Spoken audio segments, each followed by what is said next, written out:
Olá, a gente inicia agora a nossa unidade 3, que é sobre resíduo sólido e sustentabilidade. Eu já deixo aqui uma reflexão inicial. Se a gente já imaginou, a gente já pensou quanto de resíduos sólidos a gente produz, quanto lixo a gente gera no nosso dia a dia, e se a gente sabe para onde eles estão indo. Então, eu inicio aqui a nossa disciplina, nossa unidade 3 sobre resíduos, sobre o conceito de resíduo. O resíduo pode ser urbano, que é o que a gente gera no nosso dia a dia, de latas, garrafas, excesso de alimento, cascas, material eletrônico. Então, no nosso dia a dia, né, da vida moderna, que infelizmente a gente produz bastante resíduo. E tem os resíduos de indústria, né, que são rejeitos da indústria, que pode ser de muitas borrachas, materiais com metais pesados, líquidos com alta temperatura, isso também é resíduo, né? Muito material de isopor, plásticos, é um material infinito, inclusive, praticamente de infinidade de tipos. Tem os perigosos, que são os hospitalares, com material radioativo, ou material com material biológico, isso também é um tipo de resíduo, não perigosos, que são aqueles que possam ser recicláveis, papelão, né, papel, é, infelizmente os plásticos, né, os vidros, são materiais que a gente consegue ter algum tipo de aproveitamento. Então, os impactos ambientais desses resíduos são inúmeros. Solos, principalmente onde tem aterro sanitário, onde fica aquele acúmulo de lixo imenso, ali no solo já tem contaminação, materiais, metais ou semimetais no solo também, nossa, contamina muito o ambiente. Uma forma de fermentação também produz emissão de gás carbônico, que é um gás gases do efeito estufa. Então a indústria têxtil também gera muito resíduo, então há um impacto ambiental gigantesco na indústria têxtil. A necessidade aqui, então, de legislações. É necessário ter legislações nacionais, internacionais, que os órgãos não só tenham as legislações, que eles fiscalizem. Importante saber que se as empresas destinam adequadamente seus resíduos, se as prefeituras tomam conta, né, do seu resíduo ali da população, se os hospitais estão destinando adequadamente o resíduo, se, por exemplo, as universidades, né, para onde que estão levando os resíduos gerados pela universidade. Então, há legislação específica para isso. É importante que cada um que vai estudar os tipos de resíduo procure as legislações adequadas, mas existe sim essas legislações. E a importância da educação ambiental nesse processo é fundamental. Por quê? Porque é a conscientização, gente.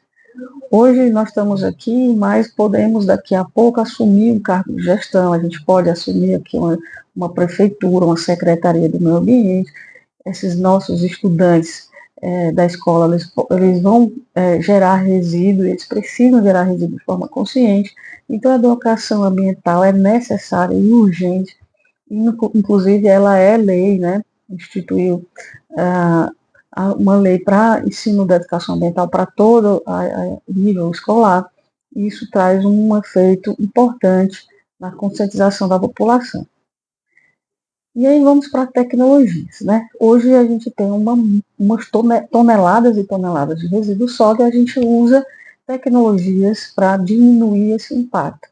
A primeira delas é a reciclagem. A gente precisa reconhecer quais são os materiais que são possíveis de reciclar, identificar locais, pontos de coleta, se nossa repartição pública tem coleta seletiva, cobrar, né, nossa repartição, a efetiva destinação dos nossos resíduos. Então, fazer o uso da gente adquirir materiais que possam ser recicláveis e que a gente não deve usar.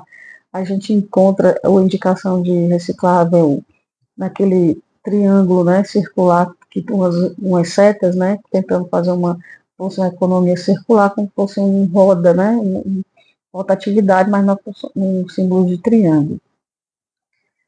E temos a incineração, Incineração é a queima daquele material, mas de forma organizada, planejada, para que a queima daquele material orgânico ele não seja para a produção de gás carbônico sem nenhuma finalidade. Então, a incineração é uma queima, uma forma da queima é o CO2, que é um gás de efeito estufa, mas durante a queima, aquele calor gerado, ele pode aquecer caldeiras gigantescas com água, aquelas cadeias gigantescas com água vira vapor d'água, que de forma em fluxo pode gerar energia através desse fluxo, mover um motorzinho, que esse motor gera energia elétrica. Então, esse tipo de incineração ordenada, orquestrada, né, vamos dizer assim, ela dá uma produção de energia elétrica. Tem as tecnologias de biodegradação, que elas usam micro-organismos para poder fazer a digestão daquele material orgânico e produção de gases, né? Desses gases, a gente tem o biogás, que é, por exemplo, o metano, que é um biogás que pode gerar, inclusive, energia quando queimado, né? Como a gente usa no gás da residencial. Então, outro ponto importante é a avaliação do ciclo de vida, que é outra forma da gente avaliar se aquele material pode ser degradado numa escala de tempo do ser humano. Então, plásticos, por exemplo, ele não tem tempo de vida específico. O que tem acontecido? Nós estamos agora com um problema com microplásticos. Então, são pedaços pequenos desse plástico que foram degradados, foram subdivididos em pequenos pedaços, e hoje nós estamos encontrando microplásticos no leite materno, no cérebro, né, na água que a gente bebe. Então, assim, já estão chegando esse material no nosso corpo, que é um prejuízo tremendo. Então, partimos aqui para a produção de energia através do resíduo. Só reforço que os resíduos eles existem e a ciência tem se tratado de formas de reuso desse resíduo para reciclagem ou destinação desse resíduo para a produção de energia. Então, uma delas são usinas que são dedicadas para a geração de energia. A gente tem a digestão anaeróbica, com micro-organismos para digestão, para a formação de gases, desses gases que podem sofrer combustão, e dessa combustão gerar calor, e do calor virar energia. E desses produtos, dessa formação de gases, a gente tem o gás metano, que é um tipo de biogás. A gente tem usinas de biogás aqui no Maciço de Baturité. Nós temos biodigestores, onde, inclusive, pequenos agricultores podem colocar lá fezes de animal, que é um resíduo, né, da produção de animais. E essas fezes com micro-organismos vão produzindo ali o metano, e o metano pode ser utilizado para a residência das pessoas, para uso na residencial. Aí nós temos aqui projetos, né, que eu já falei do Maciço de Baturité, mas a gente tem na Suécia, a gente tem na Alemanha, nós temos aí no continente africano também. Então nós temos inúmeros exemplos da produção de biogás através da fermentação, né, da digestão de micro-organismos anaeróbicos. E os nossos desafios, né, gente, é diminuir fortemente a produção de resíduo. A gente precisa, né, consumir material de forma mais consciente, para que a gente possa diminuir esse volume gigantesco que tem de resíduo, principalmente resíduo tecnológico, né, a gente poder adquirir apenas o necessário, para que a gente possa ter um futuro mais ambientalmente favorável, né. Então a gente tem aí a Europa, a América Latina.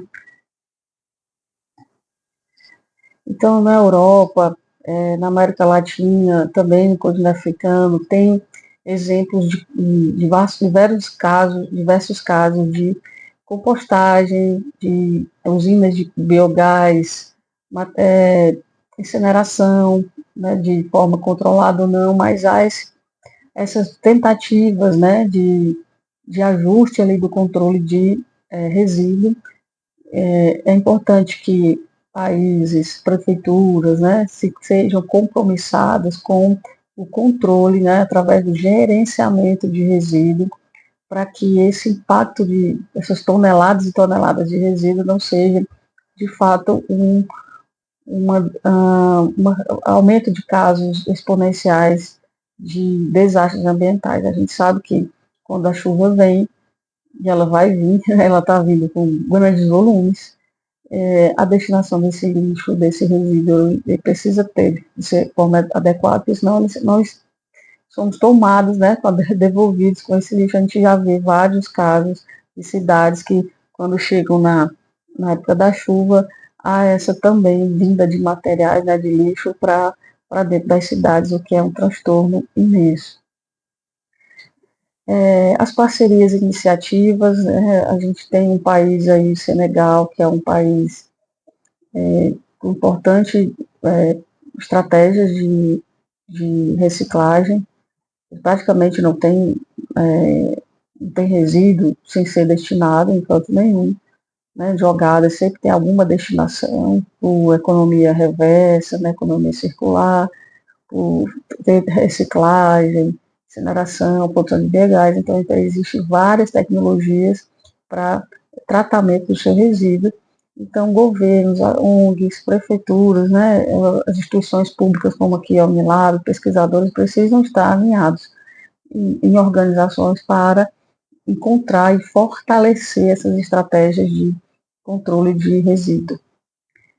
E aí a gente faz uma chamada, né, para as pessoas que gostam desse conteúdo, gostam dessa preocupação, né, de encontrar maneiras e caminhos para redução de resíduo. E aí a gente faz esse apelo dos pesquisadores nessa inovação, nessa busca de novas tecnologias, novos processos, para que a gente realmente faça encontre soluções inovadoras para a redução desse material. Mas veja, eu sempre falo de que a gente tem um compromisso pessoal de redução de resíduo, da gente comprar e a gente adquirir produtos que têm materiais que são recicláveis, são possíveis de reciclar, ou se a gente puder não comprar, a gente também não deve comprar, por exemplo, de suco, em vez de comprar caixa de suco, a gente comprar fruta e descascar. Existe, o pessoal da nutrição fala muito, né, desembalar menos e descascar mais. Então, essa linha aí de raciocínio da gente descascar mais da produção apenas de resíduo orgânico, que dá para fazer compostagem. A compostagem é um tipo de tratamento também, que é o tratamento onde a gente pode, a compostagem, fortalecer o solo, fortificar o solo e assim a gente produzir mais alimentos, né, com o solo mais fortificado. Então aí fica a nossa conscientização e trazendo aqui a nossa relação direta do resíduo com a tecnologia. Então, a gente precisa encontrar uma forma de que a tecnologia esteja alinhada e há vários pesquisadores dedicados a, esse, a, essa, a essa destinação do resíduo, mas a gente ainda se depara com diversos problemas, principalmente aí com a parte tecnológica de resíduo, de pilhas, de baterias, de materiais eletrônicos, de placas. As placas solares, gente, elas estão aí gerando um monte de resíduo. Né? Faz o que com as placas solares que não prestam mais, não com problema? Né? Carros elétricos, essas baterias de lítio, vai fazer o que quando elas estão com problema? Então, é importante, né, esse desenvolvimento tecnológico, mas também é importante que haja a preocupação do resíduo causado por essa tecnologia. Então, a gente finaliza aqui nossa aula. Agradeço essa oportunidade de estar com vocês aqui nesse encontro dessa disciplina e a gente se vê em breve em outras oportunidades.